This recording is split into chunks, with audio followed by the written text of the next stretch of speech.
Kisah Para Rasul pasal yang ke-9 sampai ayat yang ke-10. Kita baca dalam pasal yang ke-9 ayat yang pertama sampai ayat yang ke-43. Saulus bertobat. Sementara itu berkobar-kobar hati Saulus untuk mengancam dan membunuh murid-murid Tuhan. Ia menghadap imam-imam besar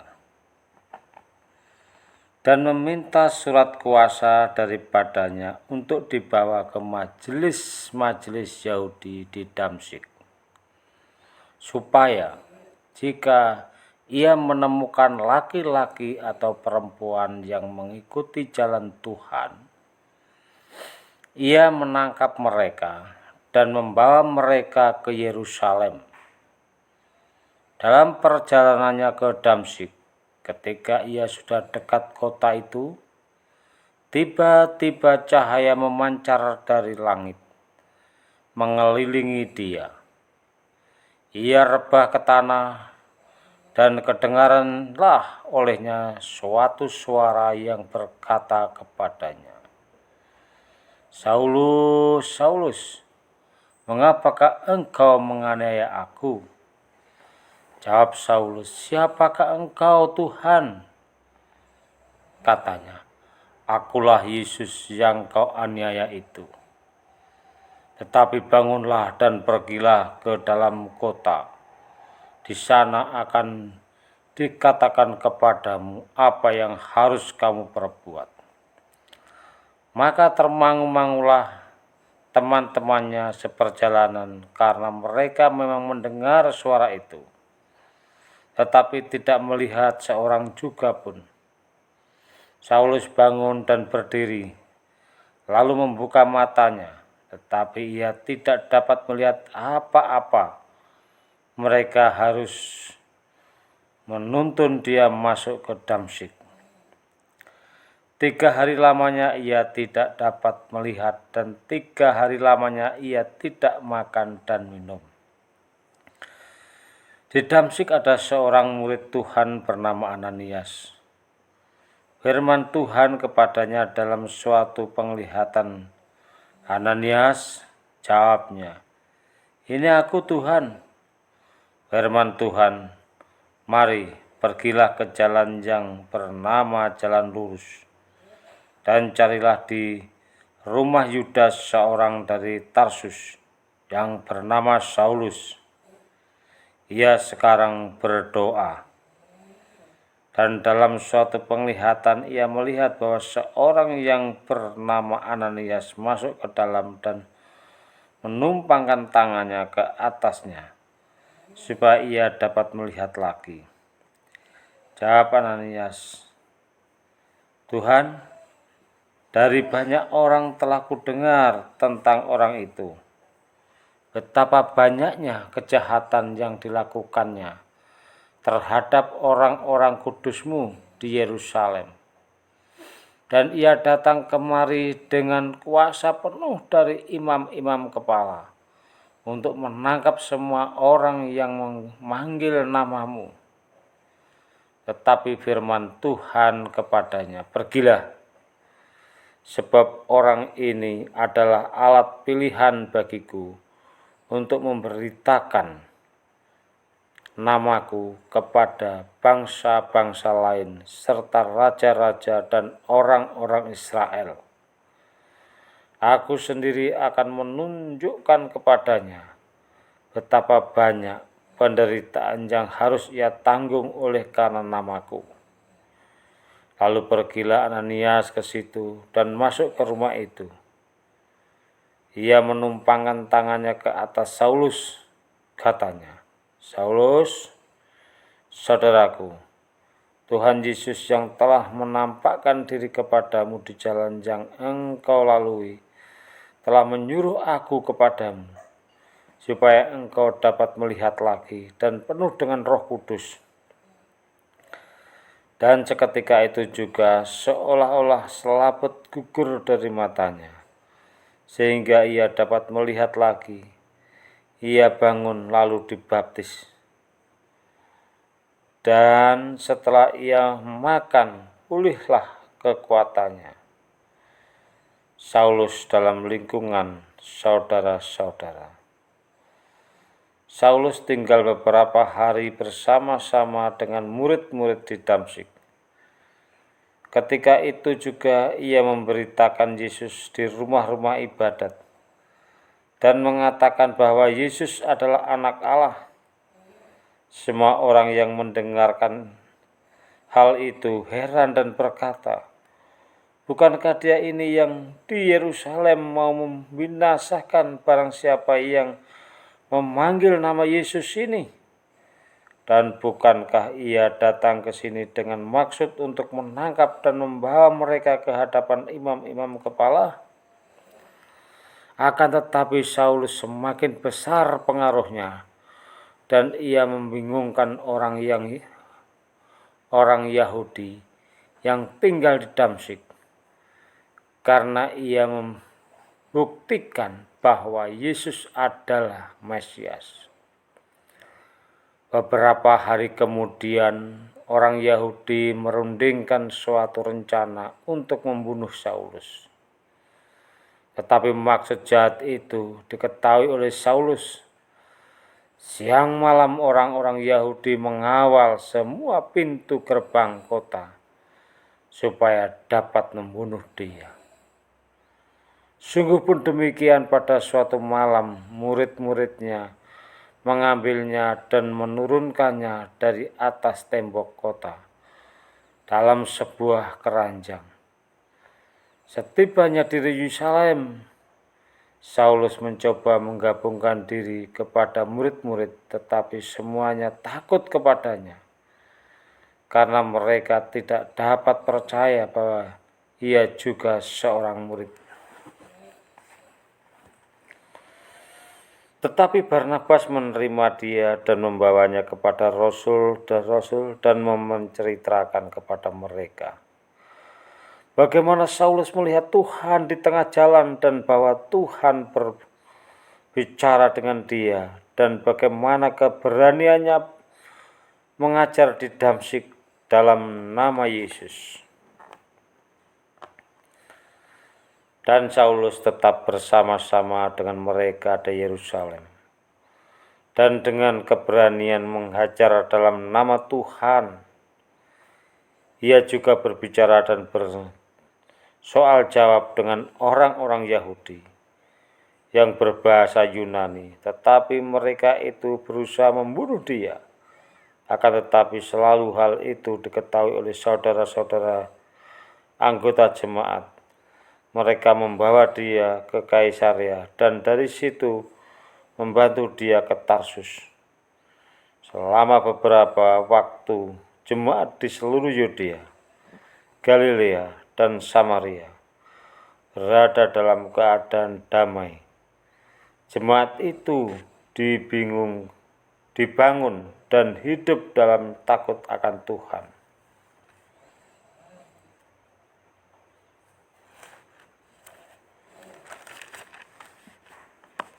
Jumlahnya makin bertambah besar oleh pertolongan dan penghiburan Roh Kudus.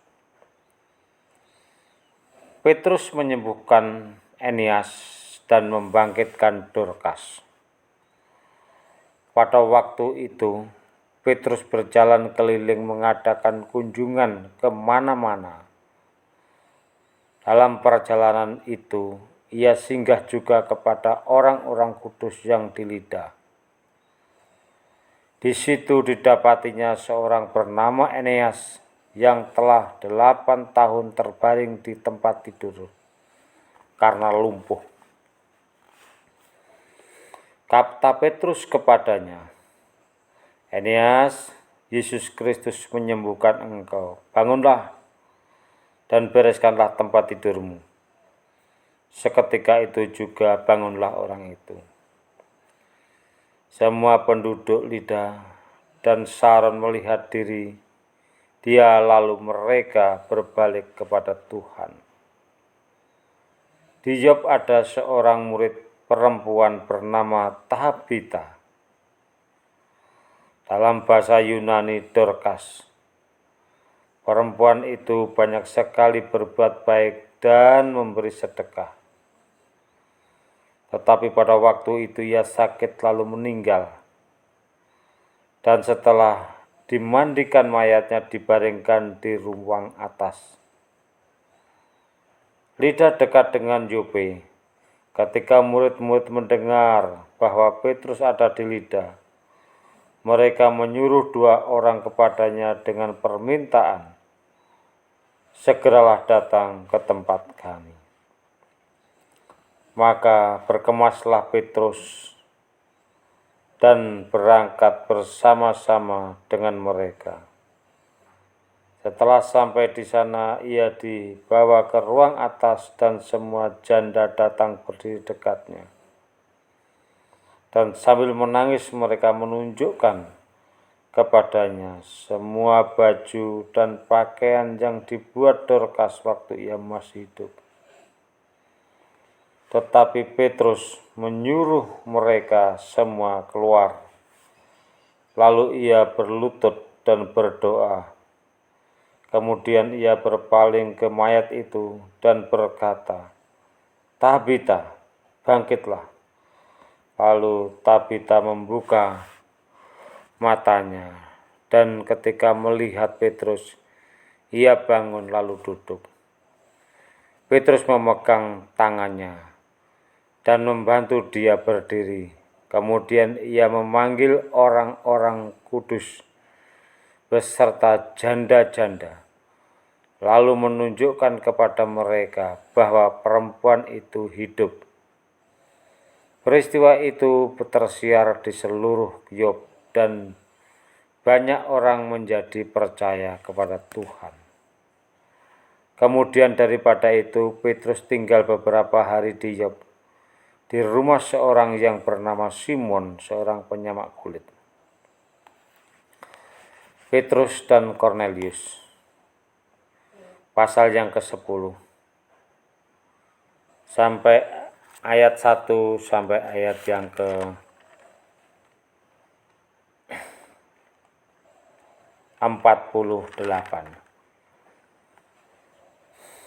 Petrus dan Kornelius.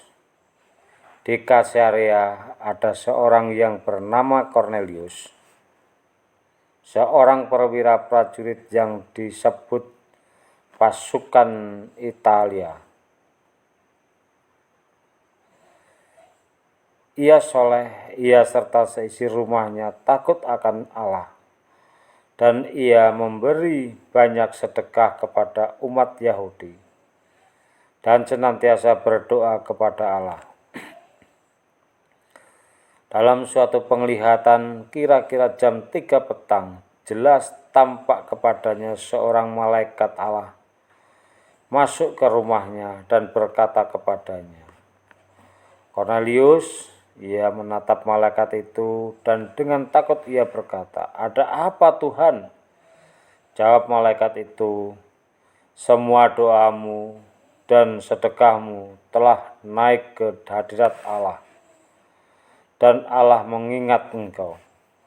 Dan sekarang suruhlah beberapa orang ke Yope untuk menjemput seorang yang bernama Simon dan yang disebut Petrus. Ia menumpang di rumah seorang penyamak kulit yang bernama Simon yang tinggal di tepi laut." Setelah malaikat yang berbicara kepadanya itu meninggalkan dia, dipanggilnya 2 orang hambanya, beserta seorang prajurit yang soleh dari orang-orang yang selalu bersama-sama dengan dia.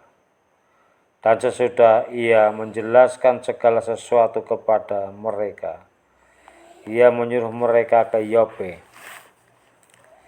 Keesokan harinya ketika orang itu berada dalam perjalanan dan sudah dekat kota Yope, kira-kira pukul 12 tengah hari, naiklah Petrus ke atas rumah untuk berdoa. Ia merasa lapar dan ingin makan, tetapi senantiasa makanan disediakan. Tiba-tiba rohnya diliputi kuasa ilahi. Tampak olehnya langit terbuka dan turunlah awan, suatu benda berbentuk kain lebar yang bergantung pada keempat sudutnya, yang diturunkan ke tanah. Di dalamnya terdapat berbagai jenis binatang berkaki empat, binatang menjalar dan burung. Kedengaranlah olehnya suatu suara yang berkata, "Bangunlah, hai Petrus, sembelihlah dan makanlah." Tetapi Petrus menjawab, "Tidak Tuhan, tidak, sebab aku belum pernah makan sesuatu yang haram dan yang tidak tahir." Kedengaran pula untuk kedua kalinya suara yang berkata kepadanya, "Apa yang dinyatakan halal oleh Allah tidak boleh engkau nyatakan haram." Hal ini terjadi sampai 3 kali. Dan segera sesudah itu terangkatlah benda itu ke langit. Petrus bertanya-tanya di dalam hatinya, apa kiranya arti penglihatan yang telah dilihatnya itu? Sementara itu telah sampai di muka pintu orang-orang yang disuruh oleh Kornelius dan yang berusaha mengetahui di mana rumah Petrus. Mereka memanggil seorang dan bertanya, apakah Simon yang disebut Petrus ada menumpang di rumah ini? Dan ketika Petrus sedang berpikir tentang penglihatan itu, berkatalah roh, ada 3 orang mencari engkau. Bangunlah, turunlah ke bawah, dan berangkatlah bersama-sama dengan mereka. Jangan bimbang, sebab aku yang menyuruh mereka kemari. Lalu turunlah Petrus ke bawah dan berkata kepada orang-orang itu, "Akulah yang kamu cari. Apakah maksud kedatanganmu?" Jawab mereka, "Kornelius, seorang perwira yang tulus hati dan takut akan Allah dan yang terkenal baik di antara seluruh bangsa Yahudi, telah menerima pernyataan Allah dengan perantaran seorang malaikat kudus, supaya ia mengundang engkau ke rumahnya dan mendengar apa yang akan kau katakan." Ia mempersilahkan mereka untuk bermalam di situ. Keesokan harinya ia bangun dan berangkat bersama-sama dengan mereka, dan beberapa saudara dari Yope menyertai dia. Dan pada hari berikutnya sampailah mereka ke Kaisarea. Kornelius sedang menantikan mereka, dan ia telah memanggil sanak saudaranya dan sahabat-sahabatnya berkumpul. Ketika Petrus masuk, datanglah Kornelius menyambutnya, dan sambil tersungkur di depan kakinya, ia menyembah Petrus.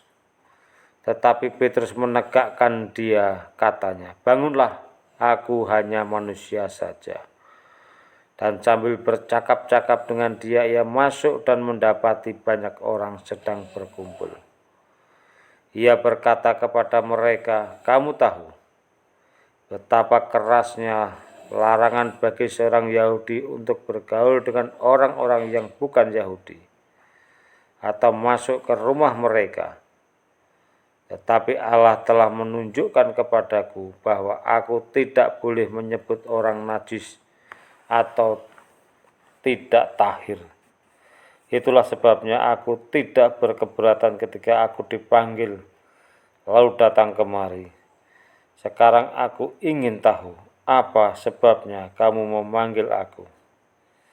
Jawab Kornelius, 4 hari yang lalu, kira-kira pada waktu yang sama seperti sekarang, yaitu jam 3 petang, Aku sedang berdoa di rumah.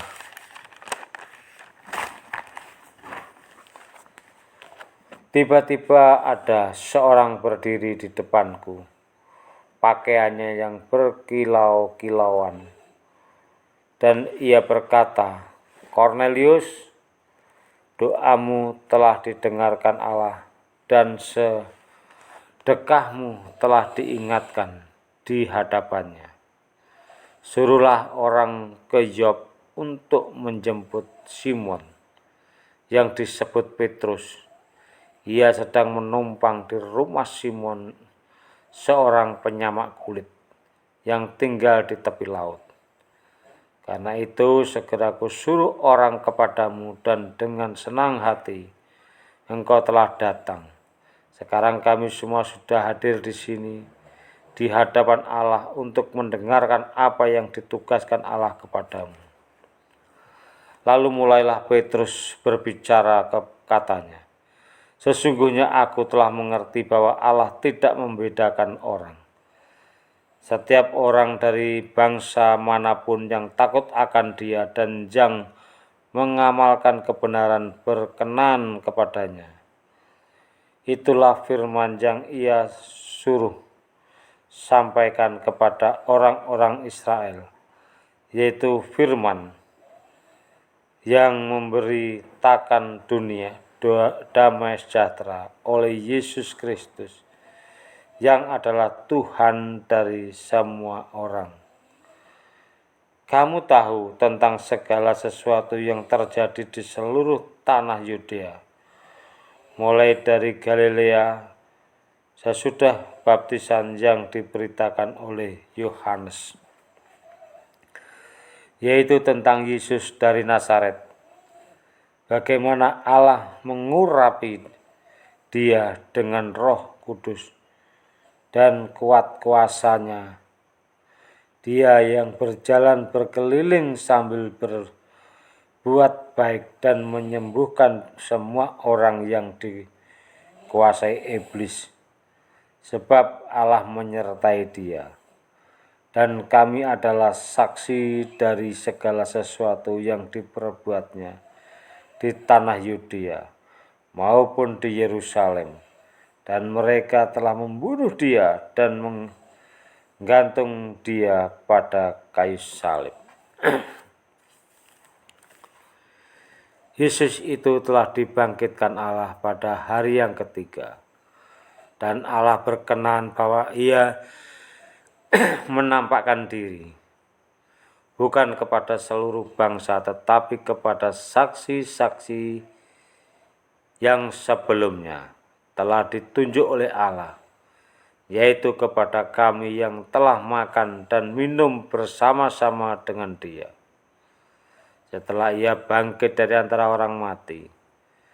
Dan Ia telah menugaskan kami memberitakan kepada seluruh bangsa dan bersaksi bahwa Dialah yang ditentukan Allah menjadi hakim atas orang-orang hidup dan orang-orang mati. Tetapi Dialah semua nabi bersaksi bahwa barang siapa percaya kepadanya, ia akan mendapat pengampunan dosa oleh karena namanya.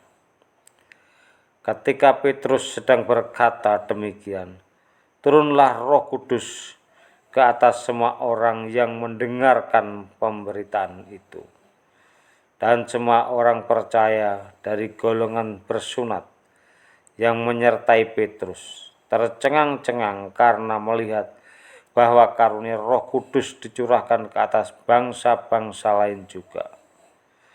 Sebab mereka mendengar orang-orang itu berkata-kata dalam bahasa roh dan memuliakan Allah. Lalu kata Petrus, "Bolehkah orang mencegah untuk membaptis orang-orang ini dengan air, sedangkan mereka telah menerima Roh Kudus sama seperti kita?"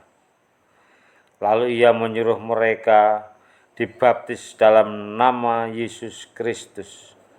Kemudian mereka meminta Petrus supaya ia tinggal beberapa hari lagi bersama-sama dengan mereka. Haleluya. Amin.